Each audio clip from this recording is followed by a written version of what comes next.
जय हिंद दोस्तों, स्वागत है आप सभी का हमारे इस YouTube channel open study area पर। आज हम देखने वाले हैं बिहार बीपीएससी जो बिहार स्पेशल करंट अफेयर्स है 17 बीपीएससी पीटी एग्जामिनेशंस का सीरीज नंबर 2। यदि आप सीरीज नंबर 1 नहीं पढ़े हैं तो आप हमारे इस YouTube चैनल के प्लेलिस्ट में जाएंगे, वहां पर बीपीएससी 17 का जो है एक प्लेलिस्ट बना हुआ है, वहां से जाकर के आप सीरीज नंबर 1 को देख सकते हैं या अन्य सभी इंपॉर्टेंट जो क्वेश्चन हैं उसको आप पढ़ सकते हैं। तो यदि चैनल पर नए हैं तो सब्सक्राइब अवश्य कर दीजिएगा। दोस्तों, यह कोई शॉर्टकट वीडियो नहीं होगा बल्कि यह एक विश्लेषित वीडियो होगा। दोस्तों, बीपीएससी आपसे विश्लेषण मांगता है, यही कारण है कि विश्लेषण के आधार पर हम क्वेश्चनों को इसमें समेटने की कोशिश करेंगे। तो आइए शुरुआत करेंगे पहले नंबर पॉइंट के साथ। पहला पॉइंट होगा सीरीज नंबर 2 का, बिहार बिजनेस कनेक्ट 2023 ज्ञान भवन पटना में संपन्न किया गया। दोस्तों, इसे 2023 का करंट अफेयर्स न मानेंगे बल्कि ये 2023 है, लेकिन 2024 के तहत इसको पढ़ा जाएगा। यानी 23-24 यानी कि जनवरी और फरवरी माह के करीब करीब हम इसमें उपस्थित रह रहे हैं। इसके बाद सीरीज नंबर 2 में हम मार्च अप्रैल ऐसे करते हुए आपको अक्टूबर नवंबर तक सारे प्रश्न एक एक करके डिटेल्स करा देंगे। तो पहला पॉइंट, जैसा कि आप देख रहे हैं प्रश्न आपके सामने है, ये पहला पॉइंट है कि बिहार बिजनेस कनेक्ट 2023 ज्ञान भवन पटना में संपन्न हुआ। आइए इससे रिलेटेड बिंदुएं जो हैं, मुख्य बातें उसको पढ़ते हैं। बिहार बिजनेस कनेक्ट 2023 2 दिवसीय वैश्विक निवेशक शिखर सम्मेलन जो कि 13 से लेकर 14 दिसंबर को पटना में संपन्न हुआ और इनमें पूरे भारत और 15 अन्य देशों से कुल मिलाकर के 600 से अधिक निवेशक शामिल किए गए। तो पहली तो बात यह है कि आपको ध्यान रखना है कि बिहार बिजनेस कनेक्ट 2023 कहां पर संपन्न किया गया, तो ज्ञान भवन पटना में। यह कितने दिवसीय था, तो यह 2 दिवसीय एक प्रकार का शिखर सम्मेलन था। यह कब से कब तक चला था, तो 13 से लेकर 14 दिसंबर 2023 तक। दोस्तों, इसमें यह है कि इसमें कुल कितने देशों के लोग, कितने देशों ने भाग लिया, तो भारत के साथ अगर रख दिया जाए तो 15 अन्य देशों ने भी इसमें भाग लिया है। कुल प्रतिनिधि जो कि इसमें आए, अपने निवेश के प्रति अपनी सजगता या फिर इंटरेस्ट दिखाए, उनकी संख्याएं 600 से भी अधिक निवेशक इसमें शामिल हुए थे। वहीं पर बताएं कि अमेरिका, ताइवान, जापान और जर्मनी सहित 16 देशों के प्रतिनिधियों ने शिखर सम्मेलन में भाग लिया, अगर भारत को जोड़ लेते हैं तो, जिसका उद्देश्य राज्य को एक आकर्षक वैश्विक निवेशक गंतव्य के रूप में पेश करना है। तो याद रखेंगे कुल मिलाकर के 16, भारत को अगर हटा दिया जाए तो 15, कुल मिलाकर के 600 जो है निवेशक इसमें शामिल हुए। यह 2 दिवसीय था जो कि आपको बताया 13 से 14 दिसंबर को चला है। 2023 का यह पॉइंट है, लेकिन लास्ट का पॉइंट है, इसलिए 2024 के करंट अफेयर्स में मस्ट इंपॉर्टेंट स्थान रखेगा। अमेरिका, ताइवान, जापान और जर्मनी जैसे देशों से भी निवेशक इसमें अपने इंटरेस्ट लेने के लिए उपस्थित हुए थे बिहार के पटना के ज्ञान भवन में। कुल मिलाकर के 280 उद्यमियों ने बिहार में निवेश की इच्छा जताई है। जो 600 कुल मिलाकर प्रतिनिधि आए, उसमें से करीब करीब 300, अर्थात सही आंकड़ा 280 है। 280 उद्यमी ऐसे हैं जो बिहार में अपने निवेश की इच्छा जताए, यानी कि बिहार में इन्वेस्टिंग करने की बातें अपने तरफ से कही है। वहीं पर बात करेंगे दोस्तों, इससे बिहार में पलायन रुकेगा और लोगों को रोजगार का बेहतर अवसर प्राप्त होगा अगर इस प्रकार से यह योजना सफल होती है। तो आगे बढ़ते चलते हैं। गंगा जल आपूर्ति योजना का लोकार्पण, याद रखेंगे ये एक अपने आप में बहुत इंपॉर्टेंट पॉइंट है। प्रश्न है कि गंगा जल आपूर्ति योजना का लोकार्पण, तो बिहार के मुख्यमंत्री नीतीश कुमार ने नवादा जिले में गंगा जल आपूर्ति योजना का उद्घाटन किया है। सबसे पहले इसका मस्ट इंपॉर्टेंट पॉइंट ये रहेगा कि बताइए कि गंगा जल आपूर्ति योजना की शुरुआत किसके द्वारा किया, किसने किया था, तो मुख्यमंत्री नीतीश कुमार के द्वारा। यह किस जिला से प्रारंभ हुआ, तो नवादा जिला से यह जो है उसको उद्घाटित किया गया है और इसको कई जगह पानी यानी कि गंगा का पानी पहुंचाने के लिए ऐसा व्यवस्था इसमें किया गया है जो कि प्यूरीफायर पानी होगा। आइए देख लीजिएगा, इसका मुख्य बिंदु है मुख्यमंत्री नीतीश कुमार ने नवादा जिले के कादिरगंज के पोढ़ा गांव से, याद रखेंगे मुख्यमंत्री नीतीश कुमार नवादा जिले के कादिरगंज के पोढ़ा गांव में जो है जल जीवन हरियाली अभियान के तहत गंगा जल आपूर्ति योजना का उद्घाटन किया। तो प्रश्न पूछा सकता है कि गंगा जल जो आपूर्ति योजना है जो कि नवादा में शुरू हुआ, उसको किस मिशन के तहत लेकर के आया गया है, तो जल जीवन हरियाली मिशन के तहत इसको प्रारंभ करने की बात कही गई है। वहीं पर बात करेंगे दोस्तों कि इस अवसर पर मुख्यमंत्री ने 36 मिलियन लीटर स्वच्छ जल पंप हाउस का उद्घाटन किया है। मुख्यमंत्री की यह आकांक्षी योजना है जो गया, बोधगया, राजगीर के बाद नवादा शहर तक पहुंच गई है। याद रखेंगे इसके पहले कौन कौन से स्थान है जहां पर यह योजना पहुंची गई, गया, बोधगया, राजगीर और अब उसके बाद नवादा शहर तक इसको पहुंचाई गई है। आप देख रहे हैं open study area YouTube channel. यदि चैनल पर नए होंगे तो लगातार हमारे साथ स्टडी करने के लिए चैनल को सब्सक्राइब जरूर कर लीजिएगा। अगला क्वेश्चन है, अगला पॉइंट है, ट्रांसजेंडर रेशमा प्रसाद पीयू की सीनेट सदस्य शामिल हो गई हैं। ट्रांसजेंडर जो है रेशमा प्रसाद यानी कि पटना यूनिवर्सिटी के सीनेट सदस्य के रूप में उनको नामित किया गया है। इनको नामित किसने किया, क्यों किया, आइए इसके बारे में डिटेलिंग करते हैं। बिहार की वर्तमान राज्यपाल जो राजेंद्र विश्वनाथ आर्लेकर हैं ने ट्रांसजेंडर कार्यकर्ता रेशमा प्रसाद को 3 साल के लिए पटना विश्वविद्यालय के सीनेट सदस्य के रूप में नामित किया है। याद रखेंगे, सीनेट सदस्य ये पहली ट्रांसजेंडर होंगी।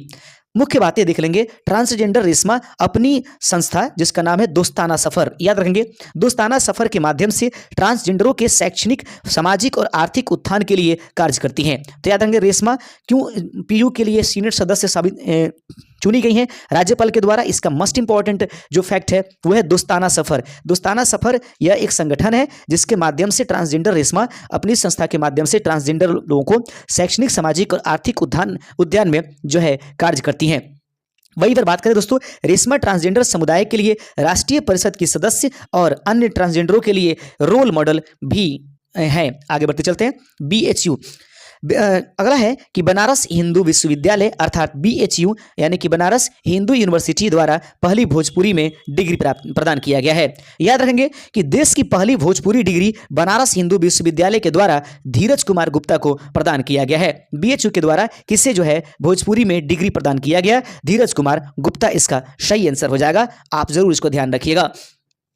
एक अगला इंपॉर्टेंट फैक्ट है, नीति आयोग का एस्पिरेशन ब्लॉक प्रोग्राम ABP, याद रखेंगे एस्पिरेशन ब्लॉक प्रोग्राम जिसको हम शॉर्टकट के रूप में ABP के नाम से भी जानेंगे। दोस्तों यह जो प्रोग्राम है यह भारत सरकार की एक अपनी प्रोग्राम है जो जिला स्तर या जिला में जो ये आपके पास कौन कितने बेहतर काम करके कितने आगे की तरफ अपनी योजनाओं को पहुंचा रहा है, इस चीज़ों को इसमें ध्यान रखा गया है। नीति आयोग की अब एस्पिरेशन ब्लॉक प्रोग्राम की पहली जो डेटा रैंकिंग में बिहार के सिवान जिले का आंदर ब्लॉक पूर्वी क्षेत्र के शीर्ष जोन 6 में शीर्ष स्थान हासिल किया है। तो याद रखेंगे बिहार के किस जिला का आंदर जो ब्लॉक है वह पूर्वी क्षेत्र जोन जो कि भारत सरकार के द्वारा इसको शीर्ष स्थान प्रदान किया गया है, उसका सही आंसर हो जाएगा आंध्र ब्लॉक। याद रखेंगे जबकि जमुई आकांक्षी जिला कार्यक्रम के तहत देश का दूसरा सबसे अच्छा जिला बन गया है।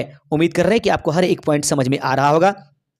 अगला पॉइंट समझ लीजिएगा, बिहार में 3 नए औद्योगिक क्षेत्र बनाए जाएंगे। मोस्ट इंपॉर्टेंट पॉइंट है। आगे देखते हैं, बिहार में 3 नए औद्योगिक क्षेत्र बनाए जाएंगे। आइए देख लेते हैं। बिहार सरकार ने राज्य में 3 नए औद्योगिक क्षेत्र बनाने की घोषणा किया है। याद रखेंगे वे जिले कौन कौन से हैं, वे स्थान कौन कौन से हैं, इसको देख लेते हैं। औद्योगिक क्षेत्र बिहार के गया, मुंगेर और नालंदा जिले में स्थापित किए जाएंगे। तो किन जिलों में औद्योगिक क्षेत्र बनाने की बातें कही गई हैं? जो 3 औद्योगिक क्षेत्र बनेंगे बिहार में वो कौन कौन से जिले हैं? गया, मुंगेर और नालंदा। याद रखेंगे इन औद्योगिक क्षेत्रों में विभिन्न प्रकार के उद्योग स्थापित किए जाएंगे, जैसे कि भारी उद्योग, उसके बाद मध्यम उद्योग और लघु उद्योग। ये 3 प्रकार के उद्योग यहाँ पर लगाए जाने की बात कही गई है। दोस्तों इसके लिए भूमि अधिग्रहण की बातें भी की गई है। तो बिहार के मुंगेर और गया, मुंगेर और नालंदा जिले में बनने वाले औद्योगिक क्षेत्र के लिए क्रमशः गया के लिए 1670 एकड़ जमीन, वहीं पर मुंगेर के लिए 1200 एकड़ जमीन, वहीं नालंदा के लिए 1000 एकड़ जमीन का अधिग्रहण किया जाएगा ताकि औद्योगिक विकास यहाँ पर उद्योगों को आसानी पूर्वक लगाया जा सके। आगे बढ़ते चलते हैं। मैथिली भाषा का साहित्य अकादमी पुरस्कार, याद रखेंगे मैथिली भाषा का साहित्य अकादमी पुरस्कार किसे मिला है, इसको हम लोग ध्यानपूर्वक पढ़ेंगे। दोस्तों बासुकीनाथ झा को मैथिली भाषा के लिए वर्ष 2023 का साहित्य अकादमी पुरस्कार प्राप्त हुआ है। बासुकीनाथ झा को मैथिली भाषा के लिए वर्ष 2023 का साहित्य अकादमी पुरस्कार जो है प्राप्त हुआ है। आइए देख लेते हैं क्यों प्राप्त हुआ। यह पुरस्कार मैथिली भाषा के लिए प्रोफेसर डॉक्टर बासुकीनाथ झा को उनके निबंध संग्रह बोध संकेतन के लिए दिया गया है। तो बासुकीनाथ झा को मैथिली भाषा का जो पुरस्कार है अकादमी पुरस्कार, वह किसके लिए दिया गया? तो इसका निबंध संग्रहण इनके द्वारा किया गया जिसका नाम था बोध संकेतन के लिए दिया गया। कहता है कि झा मूल रूप से समस्तीपुर जिले के पटसा के रहने वाले हैं। यानी याद रखेंगे जो डॉक्टर बासुकीनाथ झा जो हैं वह किस जिला के हैं? तो याद समस्तीपुर जिला के पटसा नामक स्थान के रहने वाले हैं।